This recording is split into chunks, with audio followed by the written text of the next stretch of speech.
Doutor Lídio, o doutor Osmani, na fala dele, ele lembra que as empresas também não gostam de demitir.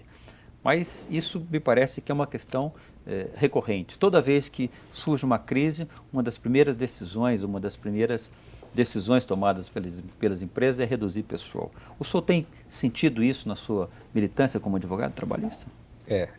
A conta chega muito mais rápido para o trabalhador. Com todo o respeito que eu tenho ao Dr. Osmani, eu acho que a visão, tanto dele quanto do empresariado, é uma visão imediata por demais. Uhum. Por que imediata? Porque procura-se aquela solução que está mais próxima, mais fácil de se resolver.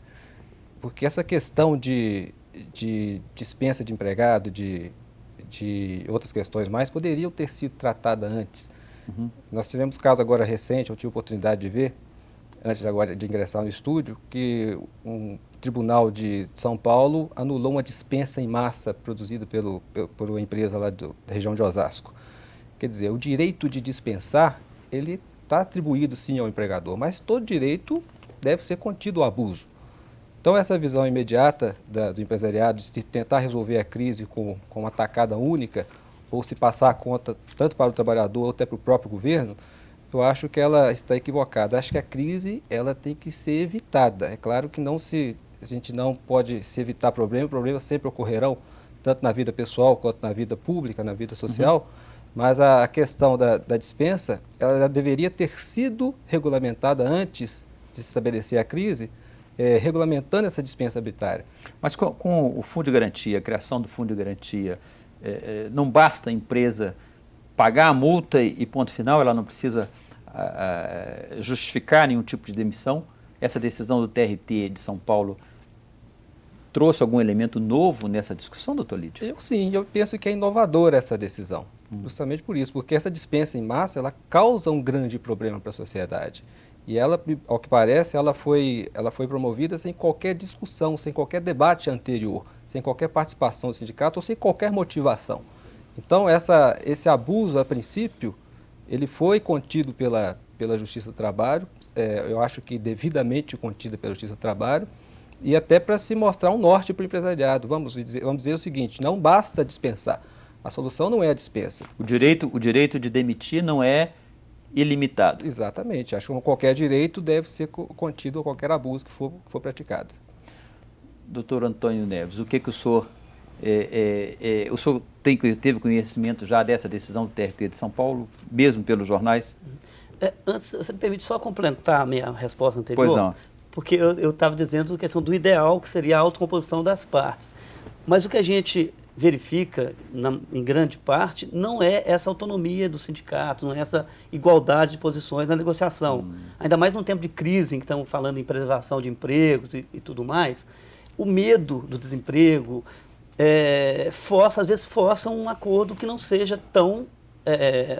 não seja uma composição... acordo assim, tão... Isso. Nós vamos ter oportunidade de falar isso no próximo bloco, mesmo porque nós temos algumas entrevistas de populares que tocam nesse assunto. Nós vamos a um rápido intervalo e voltamos em seguida.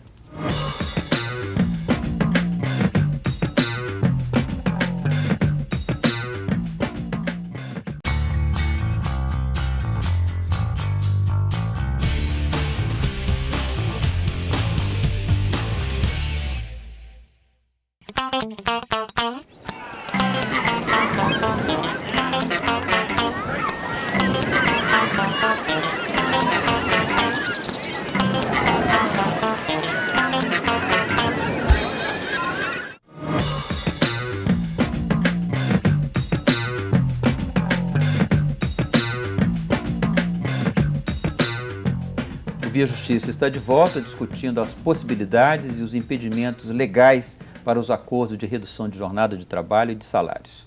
Nossos convidados são o advogado trabalhista Lídio Alberto Soares Rocha e o juiz Antônio Neves de Freitas, que é titular da 2ª Vara do Trabalho de Congonhas. A nossa equipe foi às ruas de Belo Horizonte ouvir algumas opiniões sobre este assunto. Vejam as respostas. Redução do horário, eu acho que é até justo, que daria mais emprego. Agora, reduzir salário eu acho um absurdo, porque já ganha-se tão pouco, ainda vai reduzir. Na hora de ganhar muito dinheiro, as empresas enchem de dinheiro. Na hora da crise, ela demite todo mundo. Eu acho que é provisória, que vai ajudar os trabalhadores no momento, deles não ficarem assim no meio da rua, né? Mas eu acho que não deve durar muito. Se a necessidade da manutenção do emprego for a contrapartida, a redução da jornada e do salário, eu acho justo. A coisa tem que ser muito bem pensada. Eu sou contra a redução da jornada e a redução do salário. Eu acho que tem que arrumar outra alternativa que não seja essa. Se a redução de jornada for para preservar o emprego, eu até não sou muito contra, não. Mas eu acho que antes disso deve-se pensar no que as empresas ganharam nesse período esse período bom da economia brasileira, né? O empresário deve pensar primeiro, eu ganhei muito, agora é hora de eu dar a minha parte, né, do meu quinhão. Doutor Antônio, esse último entrevistado aí, acho que ele tocou no ponto que o senhor vinha falando no final do bloco anterior. Ou seja, as condições de negociação agora são desfavoráveis aos empregados, é isso? Justamente, e numa situação desfavorável, né, fica sempre uma parte debilitada para negociar. Então, esse que é o grande problema, às vezes, dos acordos coletivos, é esse, não ter a igualdade na negociação. Doutor Lídio, do ponto de vista da lei, o senhor já deixou claro para a gente que o direito de demitir do empresário não é um direito absoluto e limitado. Mas o que pode ser feito, o senhor, na assistência aos sindicatos? Como é que essa negociação pode ser encaminhada para evitar prejuízos maiores aos trabalhadores? Antes, eu gostaria apenas de parabenizar a participação popular, que é muito sábia. Uhum. Eu acho que foi dita aí essa questão de que o empresariado teve um lucro muito grande, agora é hora de dividir. Realmente, essa proposta de redução de salário para preservar emprego, ela também é um pouco enganosa. O que é a preservação de emprego? Preservação de emprego, no meu entender, é a estabilidade do emprego garantida por período certo, que seja 1 ano, 2 anos, 3 anos. Agora, preservar emprego, eu acho que a garantia da contrapartida não vem ofertada. E nesse aspecto, e passo a resposta à sua pergunta, acho que a questão é estruturar as entidades sindicais.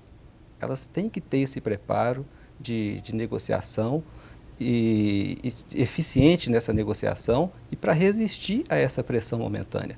Tem que ter essa pressão.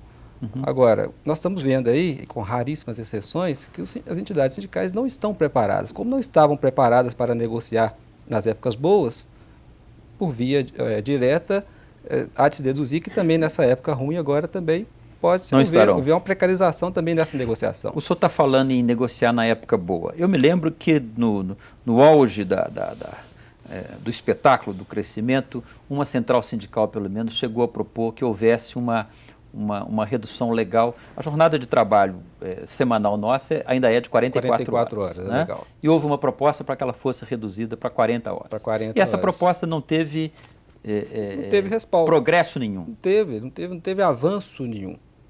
Não souberam utilizar do argumento do crescimento, do argumento da situação econômica favorável para que se obtivesse esse ganho, não só na redução de jornada, como outras conquistas também, como, por exemplo, regulamentar a própria dispensa arbitrária, regulamentar a participação no lucro, regulamentar talvez um plano aí de educação para categorias, educação de nível fundamental, de nível secundário, para que a sociedade se estruture cada vez mais. Quer dizer, os sindicatos foram criados em grandes números, inclusive agora recentemente, no final do ano passado, foi regulamentado através de uma portaria nova do Ministério do Trabalho, a criação do sindicato, não a regulamentação da criação, mas uma nova regulamentação sobre a instituição, o desmembramento do sindicato, que está se verificando muito, e essa própria questão da terceirização também dificulta muito. Hoje se tem uma empresa não focalizada, o trabalhador não focalizado naquela